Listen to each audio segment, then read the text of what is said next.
Hi friends, అందరూ ఎలా ఉన్నారు? నేనైతే చాలా బాగున్నానండి. ఇంకా ఉగాది రోజు అందరూ ఉగాది పచ్చడి చేసే ఉంటారు కదా. నేను ఎలా చేశాననేది చూపిస్తాను. ఆల్మోస్ట్ అందరూ ఇలాగే చేసుకుంటారు, చిన్న చిన్న మార్పులతోటి.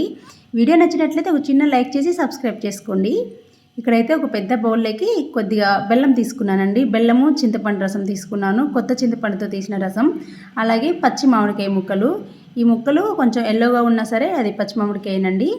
ఇంకా టేస్ట్‌కి తగినంత ఉప్పు తీసుకున్నాను. అలాగే మిరియాల పొడి, కారం కోసం మిరియాల పొడి తీసుకున్నాను. కొంతమంది ఎండు కారం, పచ్చిమిర్చి కూడా యాడ్ చేస్తూ ఉంటారు. ఏరియాని బట్టి వాళ్ళ మార్పులు చేసుకుంటూ ఉంటారు అంతే.